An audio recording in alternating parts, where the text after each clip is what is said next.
This is another mini episode of Teach Me to Dad with our two dads, Ben and Chris. We're going to hear from these two on another topic that we're going to do each week about what they did in their families, how this played out, how their faith shapes how they raise their families. And so great insights from these guys. Thanks to Fruit, the sponsor. Check out their app for helping you read the Bible and grow. Link in the description. Over to the Rad Dads. Another question, and be keen for your thoughts through the years from little to now. Kind of what Christian things, resources were helpful for your kids? Did they do story Bibles? When did you move out of that? Were there other resources? What Christian resources have been helpful for your kids and families through the years? Yeah, Ben, you go. Chris, you have a break.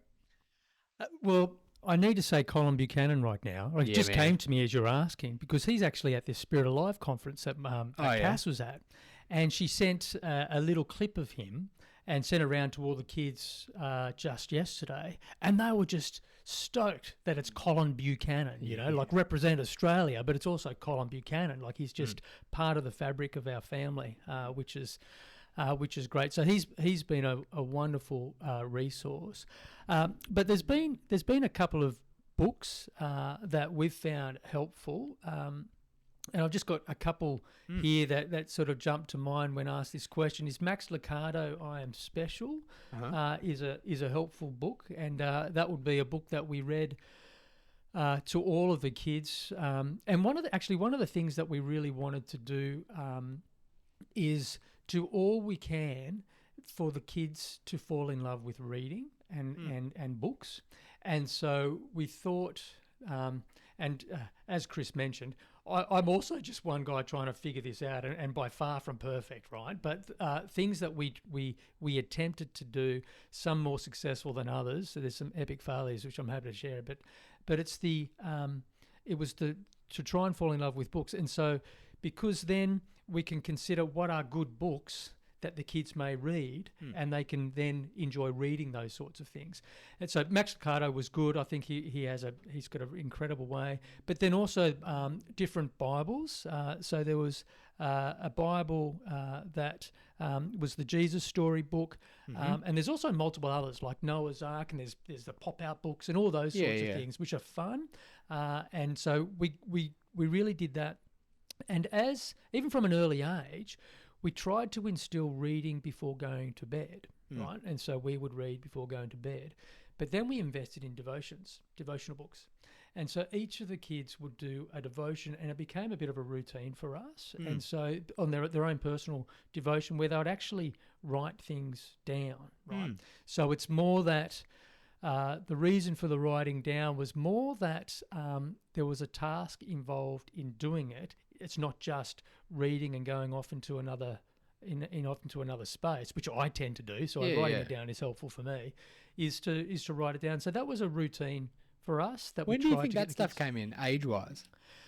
It was absolutely there in primary school. Yeah. So I would I'm gonna throw out around year 3 or year 4 is probably maybe even sooner. But that was a routine thing, and so it would start with doing it together, and then they would do it on their own. Now the other thing that I want to say is. My wife was amazing at this, right? So in what I'm saying here, I've got to give my wife all of this credit, right? She was incredible in instilling this routine. Whilst I would be there of an evening with the kids and doing the reading and ensuring devotions happen, she really ensured that happened. And so I've got to give a lot of credit in regards to that. Yeah. What's I'm Special? Max Lucado. Max Lucado. It's a kid's book, and it's where there was the dots, and there was a particular, was it a rabbit?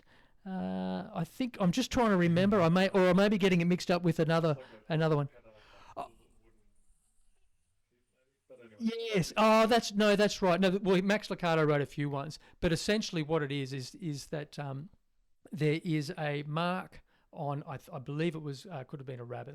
There was a spot, and that actual spot at first was that I'm different and I'm not I'm not good, but it turned out to be that spot was the thing that made that rabbit, I believe. Now, if anyone Googles this book right now, I'm probably going to call me wrong. I maybe get it mixed with another book, but the heart of it was that rabbit was special, and that dot was what made it special, and it was amazing. And so that gives you an example of what that book was. Cool. And the point of that. But there were many others. There were so many other great books that really tell some Bible truths. Yeah.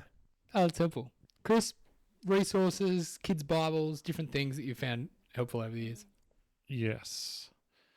So just in regards to the Bibles, like Ben was saying, so I looked at our bookcase, Picture Storybook Bible, Big Picture Bible, First Bible Stories, Gospel Story Bible, Bible for Kids, Read With Me Bible, and then the one Ben mentioned, the Jesus Storybook Bible. So we almost had a bookcase of children's Bibles, which is really helpful. Like some of them good, some of them not so good. But you should just keep reading them, and some of your kids will resonate with a story. So one of my kids loved the Sawman, they called it. It was the Good Samaritan. So the guy walking along the path getting knocked down and hurt, and would love the story. Can we read the Sawman story? And the other interesting one for Christian kids is that, like, it's Jesus on the cross. Like, you're doing that story all the time. You're talking about somebody dying. You're talking about death all the time to your kids. Yeah. Like, it's really helpful, but strange for Christian kids. Like, they grow up, here we talk about death all the time and Jesus dying. And so some, I guess, if you're not part of that family, you might not talk about that as much.